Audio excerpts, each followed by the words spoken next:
The moment Marcus walked into that upscale restaurant and took my arm, every smirk died on their faces. These same people who had spent the entire evening calling me worthless a charity case suddenly couldn't form words. My sister Emma went pale. Her mother-in-law choked on her wine. Because the greasy mechanic they had all dismissed and mocked was actually Marcus Wellington, billionaire CEO, whose empire they had been desperately trying to get into for years. And he was calling me his partner. Before we dive into this wild family revenge story, let me ask, where are you watching from tonight? If you are ready for a tale of sweet justice and shocking revelations, hit that like button and subscribe, because this story has more twists than a soap opera. Trust me, you will want to hear every single detail of how karma served the most satisfying dish of revenge I have ever witnessed. Let me rewind to how this nightmare began. My name is Victoria, and I have always been the black sheep in my family. While my younger sister Emma married into the prestigious Ashford family Old Money Country Club memberships, the whole package, I chose a different path. I became a social worker, dedicating my life to helping people who society had forgotten. The Ashfords never let me forget how disappointed they were in my choices. Every family gathering became an exercise in humiliation. They would make subtle digs about my salary, my apartment, my car, my clothes. Emma, once my closest friend, had slowly transformed into someone I barely recognized. The money and status had changed her, and she rarely defended me anymore. 3 months ago, everything escalated when Emma announced her pregnancy. The Ashfords threw an elaborate celebration dinner at Le Bernardin, one of the most expensive restaurants in the city. I was invited, though I suspected it was only for appearances. When I arrived in my best dress, a simple black number I had saved months to buy, I immediately felt underdressed among the designer gowns and tailored suits. Emma's mother-in-law, Patricia Ashford, wasted no time in making her feelings known. "Oh, Victoria, how quaint that you could make it. I suppose even social workers get evenings off from their charitable endeavors." Her laugh was sharp, cutting through the ambient restaurant noise like glass. Her husband, Robert Ashford, joined in with his usual condescending tone. "Tell me, Victoria, are you still living in that charming little studio apartment? We keep meaning to ask if you need financial assistance. The family does believe in supporting the less fortunate." Emma said nothing. She just sat there, one hand protectively over her barely visible bump, avoiding my eyes. That hurt more than all of Patricia's barbs combined. The worst part was their son, David, Emma's husband. He had once been kind to me, but money and family pressure had hardened him. "You know, Victoria, Patricia has connections at several corporations. Perhaps it's time to consider a more substantial career path, something with actual earning potential." I forced a smile, swallowing my dignity along with the overpriced appetizer. "I appreciate the concern, but I love what I do. Helping families reunite, getting kids out of dangerous situations, it gives my life meaning." Patricia practically sneered. "Meaning doesn't pay bills, dear. Emma understands that. Look at how well she has adapted to proper society." That was when the first crack appeared in my composure. Emma, my sister, who used to share my dreams of making a difference, just nodded in agreement. "Victoria, maybe they have a point. I mean, I worry about you sometimes. Living paycheck to paycheck, no savings, no security. No husband, no prospects," Robert added with a cruel chuckle. "Though I suppose beggars cannot be choosers in your social circle." The entire table erupted in polite laughter, the kind that sounds refined, but feels like daggers. I excused myself to the bathroom, fighting back tears of rage and humiliation. In the mirror, I looked at myself and made a decision. I would not give them the satisfaction of seeing me break. When I returned to the table, I held my head high and redirected the conversation to Emma's pregnancy, asking about her due date and nursery plans. but the damage was done. They had shown their true colors, and more importantly, they had revealed something crucial. They believed I was powerless, friendless, and completely beneath them. What they did not know was that earlier that week, I had encountered someone who would change everything. I had been walking home from work when I noticed an elderly man struggling with his broken-down car in a rough neighborhood. He was dressed in old, grease-stained coveralls, clearly frustrated and overwhelmed. Most people walked past him, but something in his demeanor reminded me of the vulnerable clients I worked with daily. I approached him and offered to help. His name was Marcus, and his car had died while he was visiting his late wife's grave. He had no cell phone, no way to call for assistance. I helped him contact a tow truck, waited with him for over an hour, and even offered to drive him home. He was incredibly grateful, mentioning that most people treated him like he was invisible. During our conversation, Marcus shared that he was a widower who had lost his wife of 40 years to cancer. He spoke about feeling forgotten by the world, how people judged him based on his appearance and assumed he had nothing valuable to offer.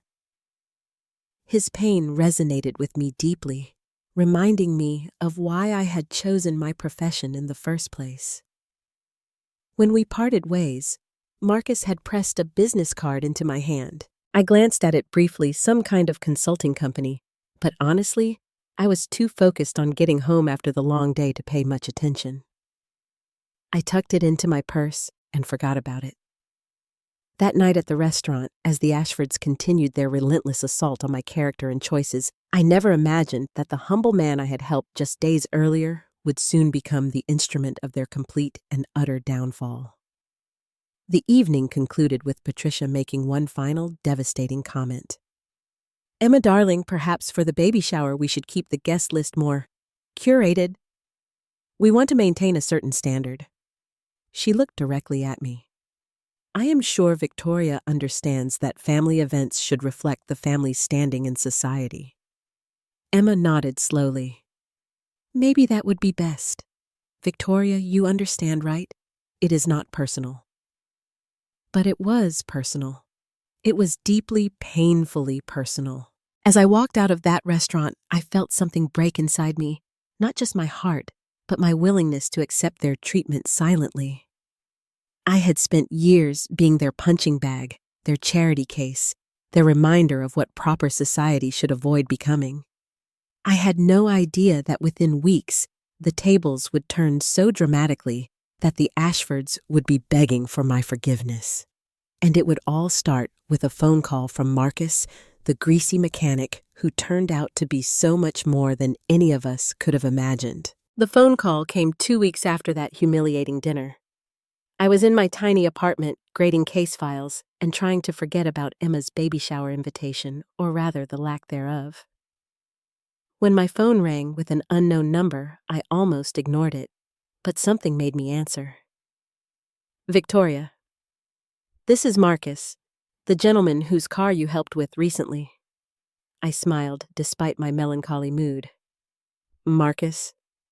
Of course, how are you? Did you get your car situation sorted out?" There was a pause, then a gentle chuckle. "Actually, I was wondering if you might have time for coffee this week. I would like to properly thank you for your kindness and perhaps discuss something that might interest you." Something in his tone had changed. Gone was the defeated elderly man I had met on the street. This Marcus sounded confident, purposeful. Intrigued, I agreed to meet him at a small cafe downtown. When I arrived at the coffee shop, I barely recognized him. Marcus was still the same person, but everything else had transformed. Instead of greasy coveralls, he wore an impeccably tailored navy suit. His hair was neatly styled, his shoes were clearly expensive, and he carried himself with an authority I had not noticed before. "Victoria." He stood as I approached. "Thank you for coming. Please sit." As we settled into a corner booth, Marcus studied my face carefully.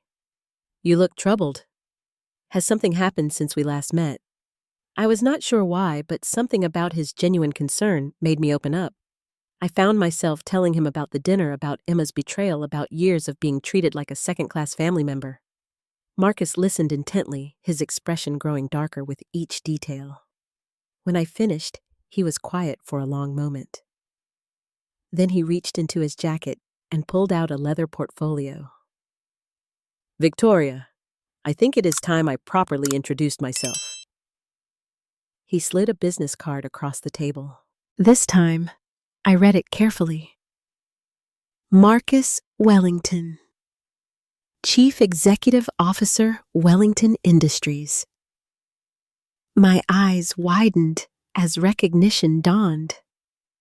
Wellington Industries was a massive conglomerate real estate construction, hospitality technology. I had seen their name on buildings throughout the city. "You are..." I started, then stopped, my mind reeling. "Yes, I am that Marcus Wellington." What you encountered that day was a man visiting his wife's grave on the anniversary of her death, wearing the same coveralls I wore when I started my first construction job 50 years ago. It is a ritual I observe every year to remember where I came from. I stared at him speechless. This explained the transformation, the confidence, everything. Marcus leaned forward. "Victoria, in my 40 years of building this company, I have learned to recognize character. What you did that day, helping a stranger you believed had nothing to offer you in return, that is increasingly rare in my world. Most people who approach me want something: money, connections, opportunities. You just wanted to help." I had no idea who you were," I managed. "Exactly." His eyes twinkled. "Which is why I trust you, and why I want to make you an offer." He opened the portfolio and showed me documents and corporation papers, business plans, financial projections. "I have been planning to establish a foundation focused on family reunification and social services. Someone mentioned you might be interested in heading such an initiative. The salary would be substantial, and you would have complete autonomy to structure the programs as you see fit." My head was spinning. "Someone mentioned me who?" Marcus smiled mysteriously. "I make it my business to know about exceptional people in this city. Your reputation precedes you, Victoria. The question is, are you interested?" This was the opportunity of a lifetime, but something felt too convenient. "Marcus, this is incredibly generous, but I have to ask, is this connected to what I told you about my family?" His expression grew serious. "Partly, yes. Victoria, I have encountered the Ashford family professionally over the years.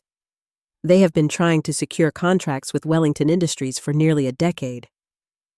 What I have observed of their character during those interactions aligns perfectly with what you described." A chill ran down my spine. "What kind of interactions?" "The kind that revealed them to be exactly the type of people I refuse to do business with. Entitled, condescending, willing to say anything to get what they want. Patricia Ashford once suggested that partnering with them would help me elevate my company's social standing. As if money could not buy class, but association with them could." I could not help but laugh bitterly. "That sounds exactly like Patricia." Marcus nodded. "What they do not realize is that their behavior has consequences. Robert Ashford's construction company has been blacklisted from bidding on any Wellington projects. David's marketing firm will never receive our business. And Patricia's charity organization, the one she uses to network with other wealthy families, will find their funding requests declined indefinitely." "You did all that?" I asked, amazed. "I did all that before I knew about their treatment of you.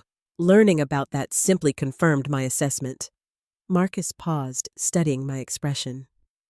"Victoria, I am offering you this position because you are qualified, because you care about the work, and because I believe you can make a real difference.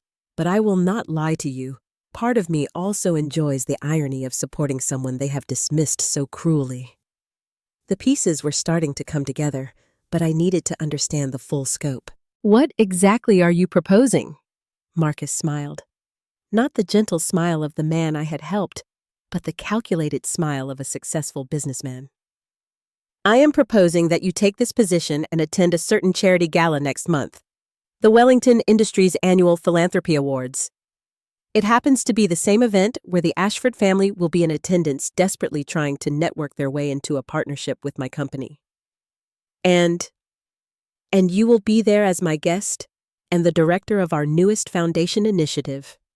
You will be the person they need to impress if they want any hope of working with Wellington Industries. The audacity of it took my breath away. You want me to use your position to get revenge on my family? Marcus shook his head firmly. I want you to take a job you are genuinely qualified for and attend a professional event in your official capacity. What happens when people who have treated you poorly discover they misjudged your worth? That is simply a natural consequence of their own behavior. I stared at the contract in front of me. The salary figure had more zeros than I had ever imagined earning. The job description was everything I had dreamed of professionally, and the opportunity to watch the Ashfords realize they had been spectacularly wrong about me. When do I start? I asked. Marcus extended his hand. Welcome to Wellington Industries, Victoria. I think this partnership is going to be very interesting indeed. The next 6 weeks transformed my life in ways I never could have imagined. Starting at Wellington Industries felt like stepping into a completely different universe, one where my ideas were valued, my expertise respected, and my passion for helping families was seen as an asset rather than a naive weakness. Marcus had not exaggerated about the resources at my disposal. Within days of signing my contract, I had a corner office on the 32nd floor of the Wellington building, a team of 5 dedicated staff members, and a budget that made my head spin. More importantly, I had the freedom to design programs that could actually make a difference in people's lives. My first initiative focused on family reunification services, connecting separated families, providing housing assistance for families in crisis, and offering legal support for custody issues. The work was everything I had dreamed of doing, but never had the resources to accomplish in my previous position. Marcus proved to be more than just a generous employer. He became a mentor. He would stop by my office regularly, not to micromanage, but to genuinely inquire about the progress of our programs and share insights from his decades of business experience. During one of these visits, he revealed more about his history with the Ashford family. Robert Ashford approached me about 5 years ago, Marcus explained, settling into the chair across from my desk. He wanted to bid on a major renovation project for one of our hotel properties. During our initial meeting, he spent more time talking about his family's social connections than his company's qualifications. I looked up from the grant application I was reviewing. That sounds like Robert. He thinks his last name opens doors. It does open some doors, Marcus acknowledged. But it also reveals character. When I asked detailed questions about his construction methods and worker safety protocols, he dismissed them as unnecessary details. He said, and I quote, "People like us do not need to worry about those kinds of things. We hire the right people to handle the messy work." The casual cruelty in that statement made my stomach turn. Did you tell him he did not get the contract? Marcus smiled grimly. I did better than that. I invited him to tour one of our job sites where the winning contractor was implementing innovative safety measures. Robert spent the entire visit complaining about the excessive safety equipment and suggesting that the workers were being coddled. In front of the workers? In front of everyone, including the contractor who happened to be a veteran-owned company that employed several people recovering from workplace injuries at previous jobs. Marcus shook his head. Robert never realized that his attitude cost him far more than just one contract. Word spreads quickly in the construction industry. These conversations helped me understand that my situation was part of a larger pattern. The Ashfords had been dismissing and undervaluing people for years, never considering that their behavior might have consequences. Meanwhile, my sister Emma had been leaving increasingly worried voicemails. She had heard through mutual friends that I had left my social work position, but knew nothing about my new job. Her messages started casual. but grew more concerned as weeks passed without a response from me. Victoria, it is Emma. I know things have been weird between us lately, but I'm worried about you. Mom said you quit your job. Please call me back. I love you. Part of me wanted to call her back to share my excitement about the foundation and my new role, but a larger part of me remembered her silence during that horrible dinner, her willingness to exclude me from her baby shower, her gradual transformation into someone I barely recognized. I decided to wait until the charity gala. Let her discover the truth the same way the rest of her new family would. 3 weeks before the event, Marcus invited me to lunch with some of the other Wellington Industries executives. I was nervous these were people whose names appeared in business magazines, whose decisions affected thousands of employees and millions of dollars in revenue. To my surprise, they welcomed me warmly and were genuinely interested in the foundation's work. Sarah Chen, the chief financial officer, had grown up in foster care and was passionate about our family reunification programs. James Rodriguez, the head of human resources, shared stories about his immigrant parents and the barriers they had faced accessing social services. What Victoria is building here, Marcus told the group, represents the best of what corporate philanthropy can accomplish. Real programs with measurable impact led by someone who understands the communities we are trying to serve. After lunch, Sarah lingered to speak with me privately. Marcus told us about your background, including the challenges you have faced with your family. I want you to know that what you are doing here, building something meaningful despite their lack of support, it takes real strength. Her words meant more to me than she could know. For the first time in years, I felt like I belonged somewhere, like my values and goals were not just tolerated, but celebrated. The week before the gala, Marcus surprised me with an unexpected request. Victoria, I would like you to present the foundation's work at the awards ceremony. You will be introducing our new initiative to the entire philanthropic community. My stomach fluttered with nerves and excitement. Are you sure this crowd will include some very influential people? Exactly why it should be you presenting. You know this work better than anyone, and your passion is authentic. Besides, his eyes twinkled with mischief. I suspect there will be some people in the audience who will be very surprised to see you on that stage. As the day of the gala approached, I found myself both excited and terrified. I had purchased a stunning navy dress, the kind of designer gown I never could have afforded before. My hair was professionally styled, and for the first time in years, I felt beautiful and confident. The morning of the event, Emma called again. This time, I answered. Victoria. Thank goodness. I have been so worried. Where have you been? What happened to your job? I kept my voice carefully neutral. I got a new job, Emma. A better opportunity. That is wonderful. Doing what where? I will fill you in soon, I said, enjoying the mystery. Actually, I heard you might be at the Wellington Industries Gala tonight. There was a sharp intake of breath. How did you?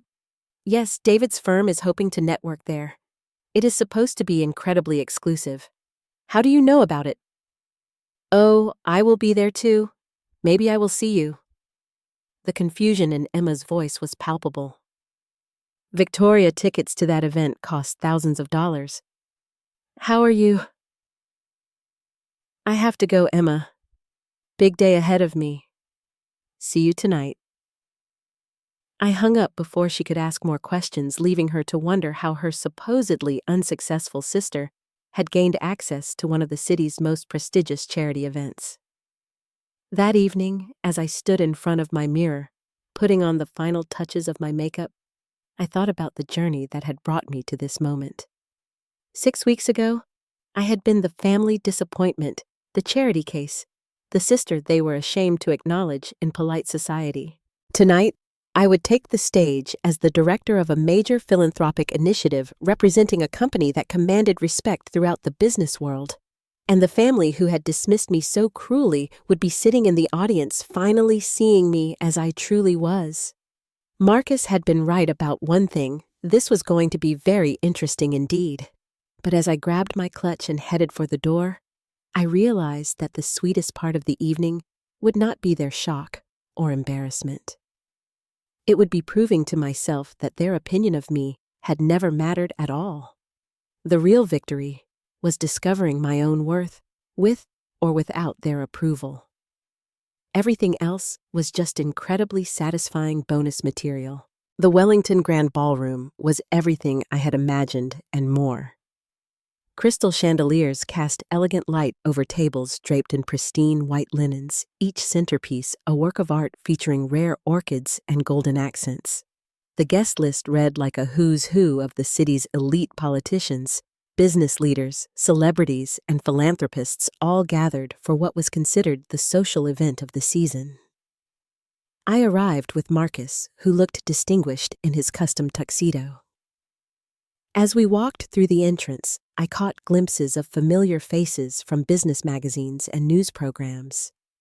The energy in the room was electric, filled with the kind of networking conversations that could change the trajectory of entire companies. "Nervous?" Marcus asked quietly as we paused near the registration table. "Terrified," I admitted, smoothing my dress. "But also excited." He smiled approvingly. "Good.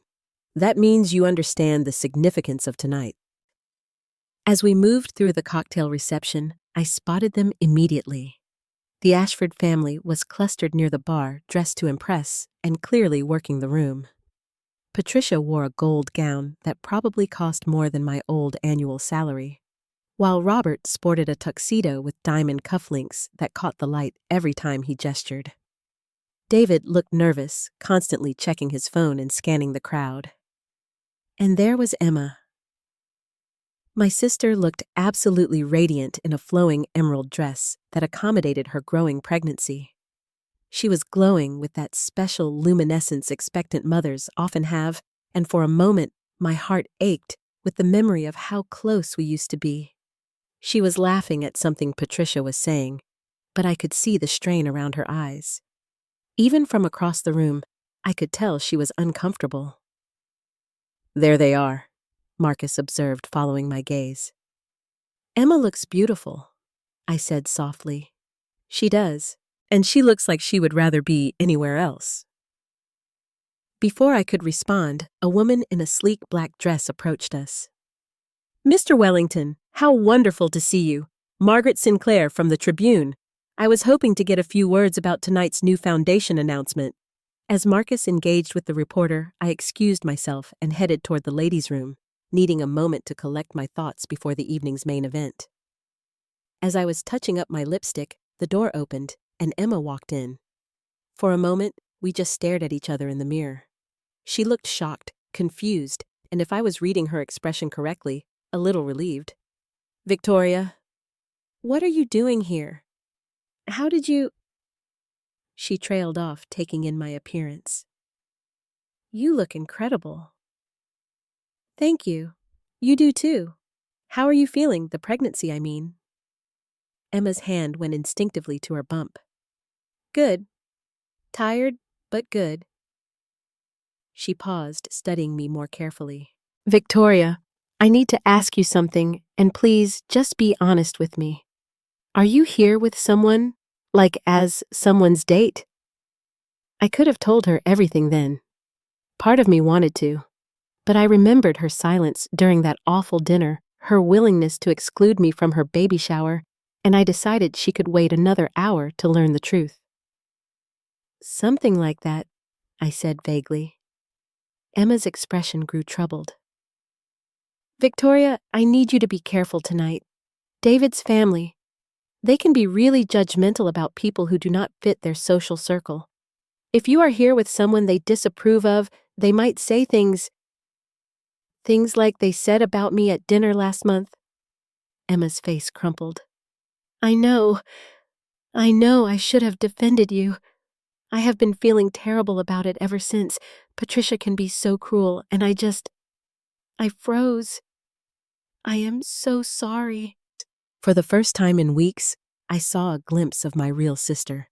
Not the person she had been trying to become, but the Emma who used to stay up all night, talking with me about our dreams and plans. We should get back, I said gently. I think the program is about to start.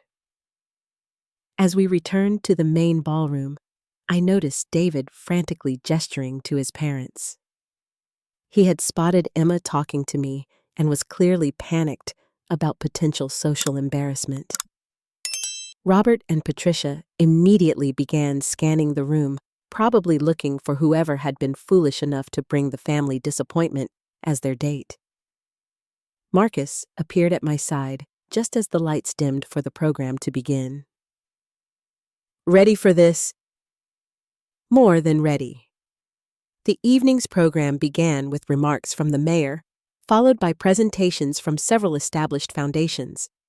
Each speaker talked about their organization's impact, their funding goals, and their vision for the future. The audience was politely attentive, but I could sense they were waiting for the main event, the announcement of Wellington Industries' major new philanthropic initiative. Finally, Marcus took the stage. He looked completely at ease under the bright lights, his voice carrying clearly through the ballroom's excellent sound system. Ladies and gentlemen, thank you for joining us tonight. Wellington Industries has always believed that true success is measured not just by profit margins, but by positive impact on our communities. Tonight, I am thrilled to announce our newest initiative, the Wellington Family Foundation, dedicated to family reunification crisis intervention and support services for vulnerable populations. Polite applause rippled through the audience. Marcus smiled and continued. This foundation represents a significant investment in our community's future with an initial funding commitment of $50 million over the next 5 years. But more importantly, it will be led by someone whose expertise, passion, and integrity exemplify everything we hope to achieve. My heart began racing as I realized this was my cue. Ladies and gentlemen, please join me in welcoming the founding director of the Wellington Family Foundation, Victoria Hayes. The spotlight found me as I stood and began walking toward the stage. In the bright light, I could not see individual faces in the audience, but I could feel the energy in the room shift. Conversations stopped. Programs rustled as people tried to identify this unknown woman who had just been handed control of a $50 million foundation. As I reached the podium and looked out over the audience, the spotlight adjusted slightly, and suddenly I could see them. The Ashford family table. Robert's mouth was hanging open. Patricia had gone completely pale. David looked like he was about to be sick. And Emma was staring at me with a mixture of shock pride and something that looked like understanding. I smiled, adjusted the microphone, and began to speak. Thank you, Marcus. 6 months ago, I was working as a social worker in one of the city's most underfunded departments. Every day, I witnessed families torn apart by circumstances beyond their control. Poverty housing, instability, lack of access to mental health services. I saw children separated from parents who loved them but could not provide for them. I saw elderly individuals abandoned by families who viewed them as burdens rather than treasures. My voice grew stronger as I found my rhythm. Tonight that changes. The Wellington Family Foundation will not just write checks to existing organizations. We will build new programs, forge innovative partnerships, and most importantly, we will treat every family we serve with the dignity and respect they deserve, regardless of their economic status or social connections. The audience was completely silent now, hanging on every word. Because family is not defined by wealth or status or zip code. Family is defined by love, loyalty, and the willingness to support each other through life's challenges. And sometimes the people who understand that best are those who have been underestimated, dismissed, or forgotten by society.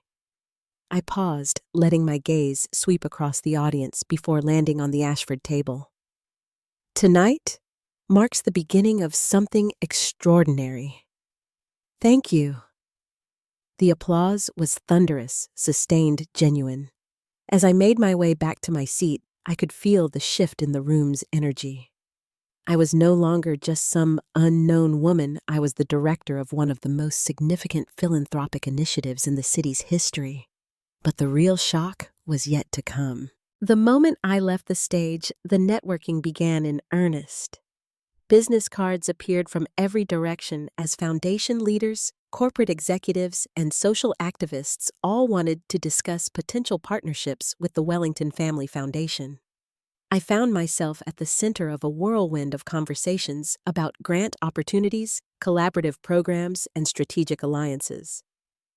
Victoria, a woman in a stunning silver gown, approached with outstretched arms. Jennifer Morrison from the Children's Advocacy Center. Your presentation was absolutely inspiring. We must talk about how our organizations can work together. As I engaged with Jennifer about potential collaborations, I could see the Ashford family huddled in intense discussion at their table. David kept pointing in my direction, while Patricia frantically typed on her phone. Robert appeared to be in some kind of heated argument with his wife, their usually perfect public facade cracking under the pressure of this unexpected revelation. Marcus appeared beside me with 2 glasses of champagne. How does it feel to be the most sought-after person in the room? Surreal, I admitted, accepting the glass. 3 months ago, these same people would not have given me a second glance. 3 months ago, they did not know what you were capable of. Tonight they do. He clinked his glass against mine. To new beginnings and well-deserved recognition. Before I could respond, I felt a tap on my shoulder. I turned to find David standing behind me, his face pale and strained. Victoria, could we have a word? Privately? Marcus raised an eyebrow. Is there a problem? No problem, David said quickly. Just family matters. I looked at Marcus, who nodded slightly. I will be right here, he said meaningfully. David led me to a quiet corner near the windows overlooking the city. For a moment, he just stared at me, seemingly struggling to find words. How? He finally asked. How did this happen? 6 weeks ago, 6 weeks ago, I was what, David, a social worker, someone beneath your family's notice. He had the grace to look ashamed. That is not what I meant. That is exactly what you meant. That is exactly what all of you meant. I kept my voice steady, professional. The question is, what do you want to discuss? David glanced back toward his family's table, where I could see Patricia gesticulating wildly while Robert tried to calm her down. Emma sat quietly, one hand on her stomach, looking like she was fighting tears. My family. They had no idea you were connected to Wellington Industries. If they had known, they would have treated me differently. That makes it worse. David, not better. He ran a hand through his perfectly styled hair, destroying its careful arrangement. Victoria, you have to understand. My parents, they are under a lot of pressure right now. The construction business has been struggling, and Patricia's charity work depends on her social connections. When they heard about Wellington Industries' new foundation, they saw dollar signs. I finished. They saw opportunity. For all of us. David's marketing firm could really benefit from corporate contracts and my parents' companies. He trailed off, realizing how his words sounded.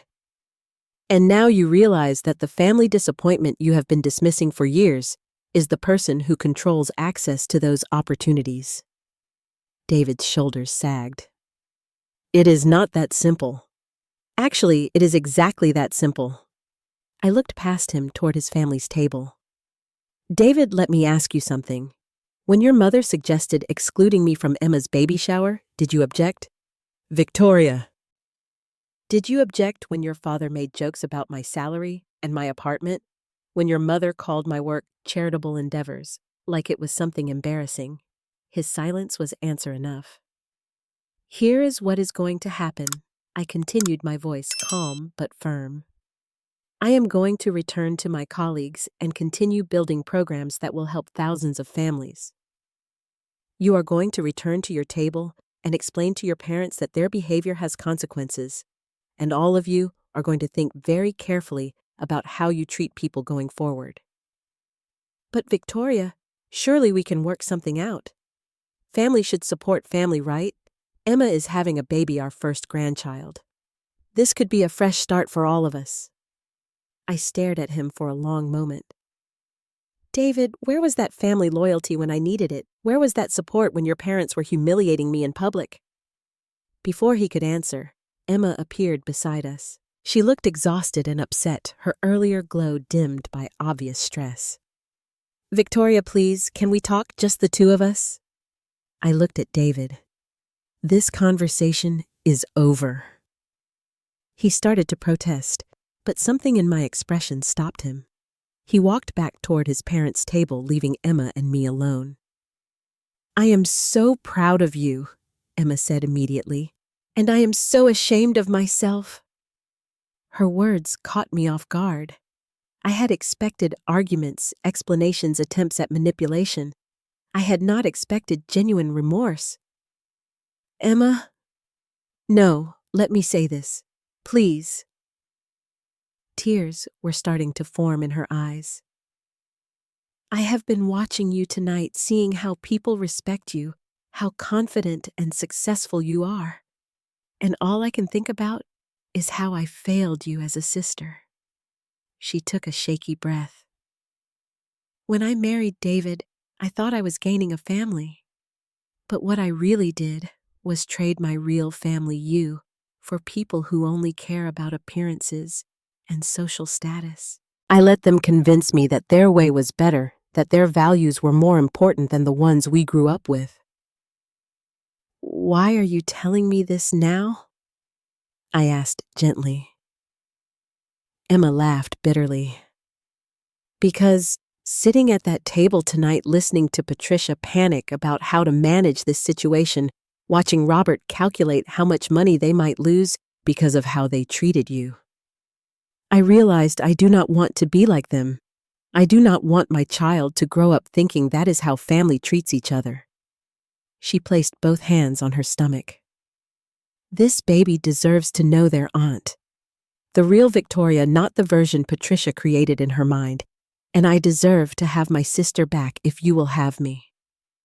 For the first time all evening, I felt my carefully maintained composure waver. This was the Emma I remembered, honest, vulnerable, willing to admit when she was wrong. Emma, I have missed you so much. I have missed you too, and I know I have a lot to make up for. I know an apology is not enough to fix the damage I have done. I looked back toward the Ashford table where Patricia and Robert were deep in what appeared to be a crisis management discussion. What about them? Your in-laws. David. Emma followed my gaze and sighed. David is a good man, but he has never stood up to his parents. That has to change. As for Patricia and Robert, she shrugged. They made their choices. They can live with the consequences. And if they pressure you to try to use our relationship to get access to Wellington Industries, Emma's expression hardened with a determination I had not seen in years. Then they will discover that I am more like my sister than they ever realized. 6 months after the gala, my life had settled into a rhythm I never could have imagined. The Wellington Family Foundation had officially launched with 3 major programs: emergency family housing assistance, a legal aid clinic for custody and adoption cases, and an innovative mentorship program connecting at-risk youth with successful professionals who had overcome similar challenges. The foundation's success exceeded even Marcus's ambitious projections. Within our first quarter, we had reunified 47 families, prevented 12 children from entering the foster care system unnecessarily, and provided housing assistance to over 200 families in crisis. The work was demanding, often heartbreaking, but ultimately more fulfilling than anything I had ever done. My office walls were covered with thank you letters, children's drawings, and photos from families we had helped. Each image reminded me why I had chosen this path originally, and why the Ashford family's opinion of my career had been so fundamentally wrong. Marcus had become more than a mentor. He was like the father I had always wished for. He would stop by my office regularly, not to check up on my work, but to share stories about his late wife, ask about my latest cases, and occasionally offer advice about navigating the complex world of nonprofit politics. "You know," he said during one of these visits, settling into his usual chair with a cup of coffee, "Margaret called me yesterday. She wanted to interview you for a feature story about innovative approaches to family services." Margaret Sinclair from the Tribune had become an unexpected ally, regularly covering our foundation's work and helping to raise public awareness about family separation issues. "What did you tell her?" I asked, looking up from a grant proposal I was reviewing. "I told her to call you directly." "You are the expert, not me." He smiled. "Though I did mention that you might be interested in discussing the correlation between childhood trauma and later business success." She seemed very intrigued. This had become one of my favorite aspects of the work, using research and data to change public perception about poverty, family instability, and the potential of people who had been written off by society. The same analytical skills that had helped me excel in social work were proving invaluable in foundation management. My relationship with Emma had slowly begun to heal. She had given birth to a beautiful daughter, Grace, 3 months earlier. When Emma asked me to be Grace's godmother, I had cried the good kind of tears that come with genuine joy and restoration. Emma's marriage to David remained complicated. He was making genuine efforts to change attending family therapy and gradually learning to stand up to his parents. But the process was slow and sometimes painful. Patricia and Robert had initially tried various strategies to repair their relationship with me, ranging from elaborate apologies to thinly veiled attempts at manipulation. When all of these failed, they had largely retreated from family events, claiming that Emma's association with me was damaging their social standing. "Let them sulk," Emma had told me during one of our weekly coffee dates. "Grace and I are better off without their toxicity." The transformation in my sister was remarkable. Motherhood had given her a new perspective on what truly mattered, and she was gradually rediscovering the values we had shared before her marriage. Today was special, though. Marcus had invited me to lunch to discuss something he described as a significant opportunity. We met at the same small cafe where he had first revealed his identity and offered me the foundation director position. "Victoria," he began after we had ordered, "I have been thinking about the foundation's future." "About your future?" Something in his tone made me pay close attention. "What kind of thinking?" "The kind that involves significant expansion. I have been approached by several other major corporations about replicating our model in their cities. They want to fund similar foundations using our programs as templates." My excitement was immediate. "Marcus, that could help thousands more families. The scaling possibilities alone." He held up a hand, smiling at my enthusiasm. "There is more. They want you to lead the expansion. We are talking about a national network of family-focused foundations, all coordinated through a central organization that you would head." The magnitude of what he was proposing hit me like a wave. "You are talking about creating a national movement." "Exactly, with you as its architect and leader." Marcus leaned forward. "Victoria, when I met you that day beside my broken-down car, I knew you were special. But even I could not have predicted how extraordinary you would prove to be." I felt tears threatening to fall. "Marcus, Before you say anything, there is something else you should know. I have been in touch with your old supervisor from the city social services department. The changes you recommended before you left, they have been implemented. 3 new families have been reunified using your protocols, and the department has received additional funding based on the success of your programs." This news meant everything to me. Those protocols represented years of careful observation and innovation developed through countless interactions with struggling families. Your impact extends far beyond what we have built here, Marcus continued. The question is, are you ready to take it even further? I thought about the journey that had brought me to this moment. A year ago, I had been the family disappointment, the sister they were ashamed to acknowledge in public. I had been working in an underfunded department fighting bureaucracy and limited resources to help families that society had largely forgotten. Now, I was being offered the opportunity to create systemic change on a national scale, to build something that could fundamentally alter how our country approaches family services and support. Yes, I said without hesitation. Absolutely yes. Marcus's smile lit up his entire face. Then let us change the world, one family at a time. As we discussed the logistics of the expansion, my phone buzzed with a text from Emma. Grace just said Aunt Vic for the first time. Can you come over tonight to celebrate? I showed Marcus the message, and he chuckled. Family celebrations are important. We can discuss implementation timelines tomorrow. Walking back to my office that afternoon, I reflected on how dramatically my definition of family had evolved. The people who shared my DNA had taught me about conditional love, about how quickly support could disappear when it became inconvenient. But Marcus had taught me about chosen family, about the profound bonds that form between people who see and value each other's true worth. Emma and Grace were family because we had worked to rebuild our relationship based on mutual respect and genuine care. Marcus was family because he had believed in me when I could not believe in myself. My team at the foundation was family because we shared a mission larger than ourselves. As for the Ashfords, they had taught me perhaps the most valuable lesson of all, that other people's opinions of me were never actually about me. They were reflections of the speaker's own values, fears, and limitations.